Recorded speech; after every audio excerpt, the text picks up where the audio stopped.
हमको गोली मार दे पटना पुलिस, मेरा इनकाउंटर कर दे। हम इस बात को साबित कर देंगे।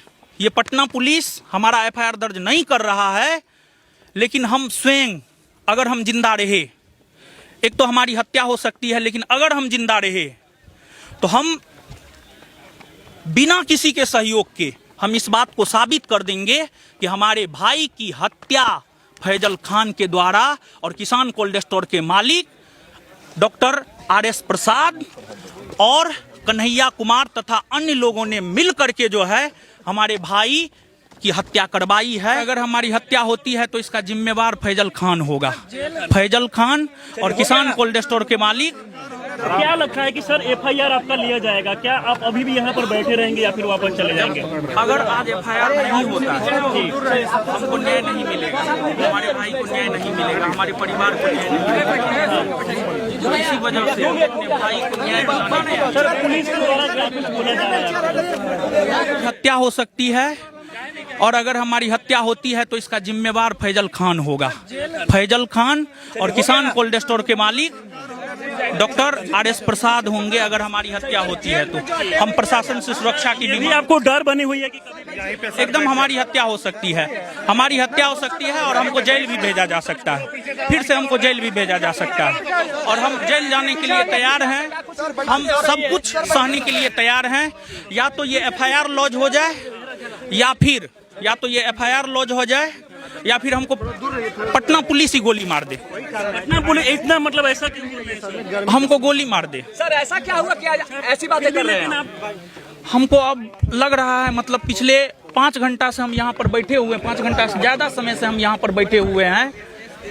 जब हम एक एफआईआर दर्ज नहीं करवा सकते हैं तो हम अपने परिवार और अपने भाई को न्याय कैसे दिला सकते हैं? और जब हम अपने परिवार और अपने भाई को न्याय नहीं दिला सकते हैं तो हम जिंदा रहकर क्या करेंगे? हमको गोली मार दे पटना पुलिस, मेरा इनकाउंटर कर दे। पिछले 5 घंटे से आप बैठे हुए हैं, समस्या क्या आ रही है थानेदार को? आखिर आपका एफआईआर थानाध्यक्ष महोदय से जाकर के आप पूछे, आपको क्या कुछ कह रहा है, क्या कॉज बताए जा रहे हैं? थानाध्यक्ष महोदय ने जो काउज दिया है उसके एवज में मैंने उन्हें BNSS 198, 199 का जिक्र कर दिया है, जिस आधार पर हमारा एफआईआर दर्ज। किताबें भी मंगाई गई, थानेदार को कानून का पाठ भी पढ़ाया गया, बावजूद इसके उनको समझ में नहीं आया। अब किस वजह से नहीं कर रहे हैं, सारा कुछ बताया गया है। सारा जो लीगल प्रोविजन है, जो कानूनी प्रक्रिया है, सब कुछ बताया गया, लेकिन फिर भी SHO महोदय जो है एफआईआर नहीं कर रहे हैं। अब आप थाने पे धरने पे बैठ गए सर? क्या बोल रहा है सर? SHO क्या बोल रहा है?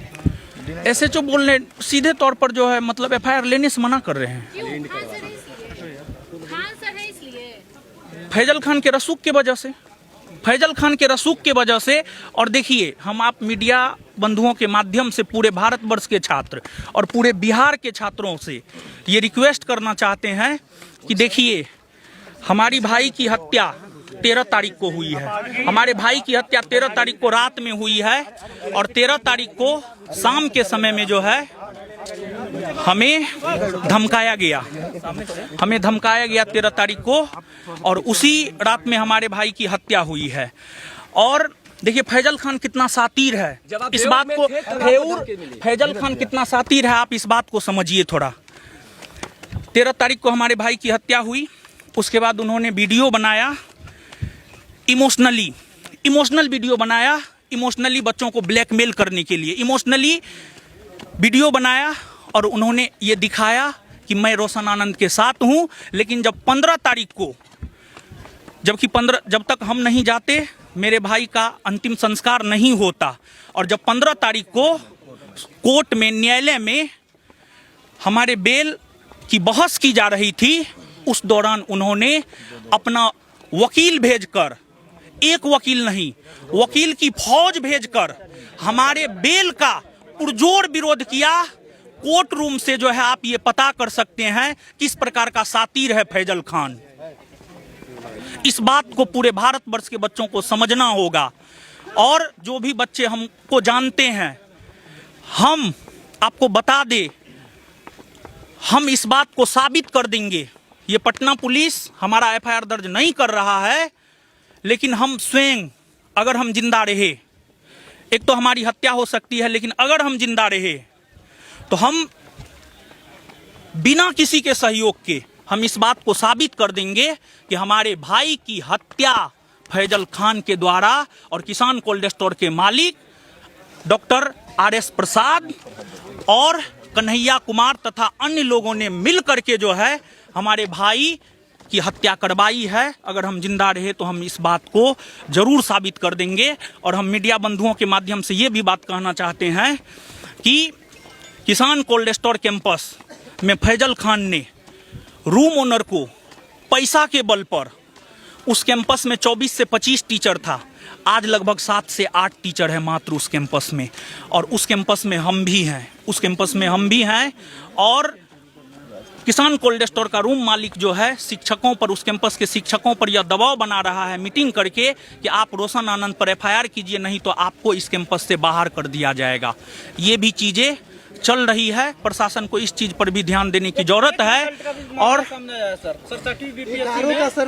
निश्चित तौर पर वो जो RO दिखाया गया है वो फ्रॉड है, वो फ्रॉड है, वो किसी गवर्नमेंट सर्विस में है भी नहीं, वो फ्रॉड है। और उस फ्रॉड एडवर्टाइजमेंट के जरिए 100 करोड़ का बैच फैजल खान ने बनाया है। 100 करोड़ से ऊपर का बैच जो है उस फेक RO या CO जो भी हो, RO के जरिए जो है 100 करोड़ का बैच फैजल खान ने बनाया है। 100 करोड़ का बैच, ये सब तो है। इसकी तहकीकात की जानी चाहिए। मुख्य सवाल ये है सर कि पुलिस आउट ऑफ लॉ जाके अगर आपका FIR नहीं लिखती तो आप क्या कीजिएगा? एक तो हम यहाँ पर थाना पर बैठेंगे, अगर फिर भी नहीं होता है तो उसके बाद हम कोर्ट जाएंगे। हमें न्यायपालिका पर भरोसा है।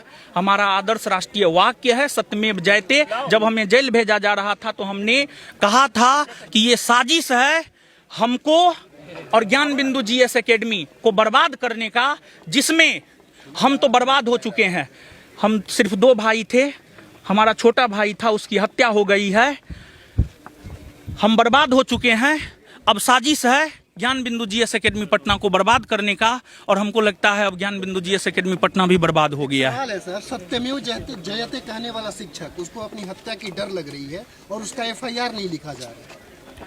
ये तो आप प्रशासन जवाब दे, ये सवाल तो आप प्रशासन से करेंगे। जेल के अंदर भी जो अटेम्प्ट हुआ था उसके लिए भी कोई कंप्लेन किए हैं कि नहीं किए? जेल के अटेम्प्ट, मेरी मनः स्थिति बहुत खराब थी। मैं किडनी का पेशेंट हूँ। पिछले 1 साल पहले आप जाकर के देखिएगा, होली के समय में जो है, छुट्टी के समय में हमारा ऑपरेशन हुआ है।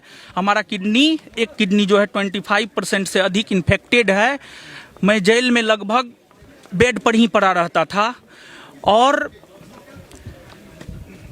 आपको जो है उनके जो 2 गार्ड बेउर जेल में बंद थे, वो किसी और के जरिए जो है हमको धमकाने का काम कर रहे थे।